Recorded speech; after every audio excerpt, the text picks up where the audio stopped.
I think most Americans can agree that our veterans hold a very, very special place in our society and that they need to be taken care of. And the motto, no one ever left behind. So this is the seventh failed Harris policy. And this one is indefensible. It is a blight on every single veteran that has served this nation, those that have sacrificed the ultimate sacrifice, given their life for you and me, for the freedoms that we have every single day. And not too long ago, the Biden-Harris administration said that there's been no lost lives under their watch, that no American soldiers have died under their watch. Really? Have they forgotten about the withdrawal in Afghanistan?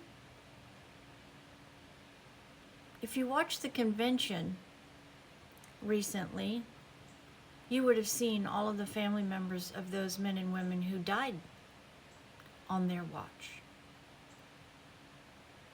Died during the catastrophe, the total, complete failure of that withdrawal, the incompetence, the complete and total disregard for our American soldiers. Not just human, but dogs too. Hundreds and hundreds of military dogs were left behind with no help to just try to find a life in that awful place. And I'm sure many of them died violently, I'm sure. That breaks my heart. It breaks my heart for all of the family members of those men and women that died during that withdrawal. How dare you insult the family members of those men and women who died on your watch? This is a Biden-Harris complete and utter failure. And you've lied to the American people.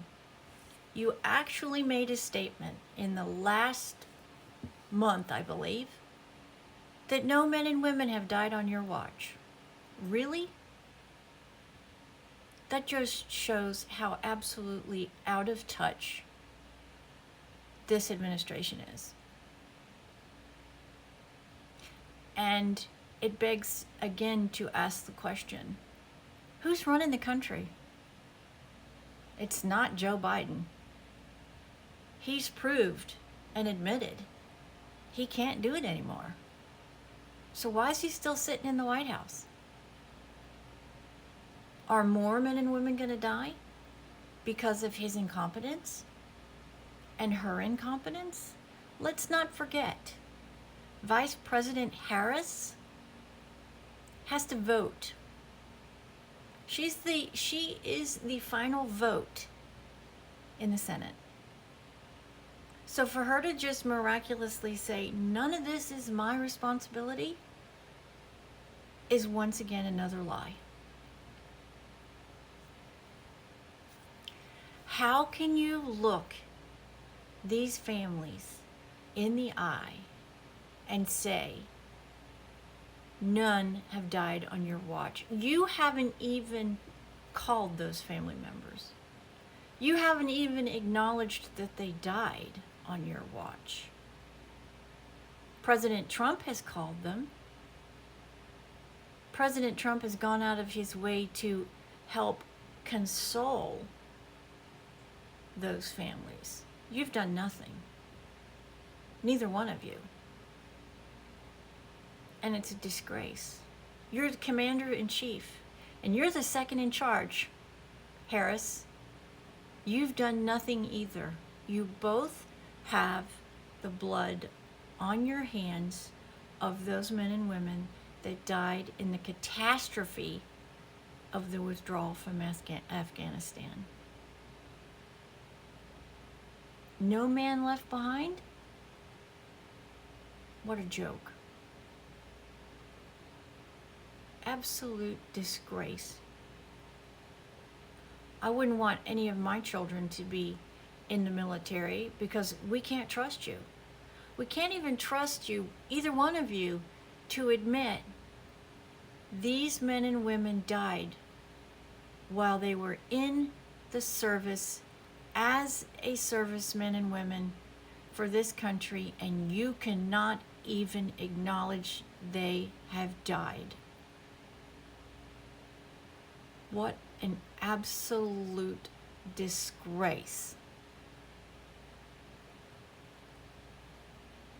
This is why we need a strong, confident, determined president back in the White House. So no more men and women die, because he won't engage in a war overseas that we're not a part of. He made that promise, he kept that promise, and he will continue to keep that promise.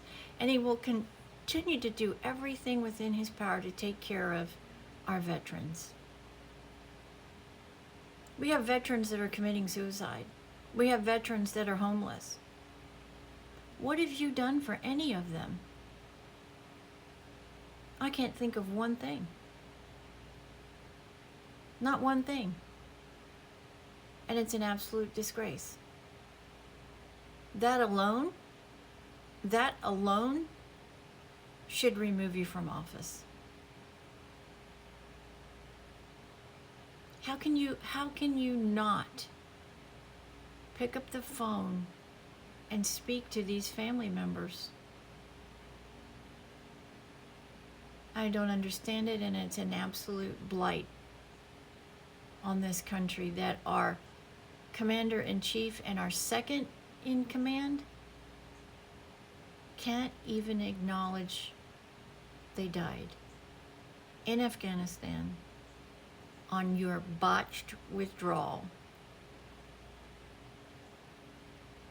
And those poor animals left behind. The entire situation is just heartbreaking and an absolute disgrace to the Biden-Harris administration. Yes, it's yours. You've got to own it. Another example of people and the blood that you have on your hands from your decisions. And it's our job to make sure that we get the message out to re-elect Donald Trump in November, to make our military mighty and safe again.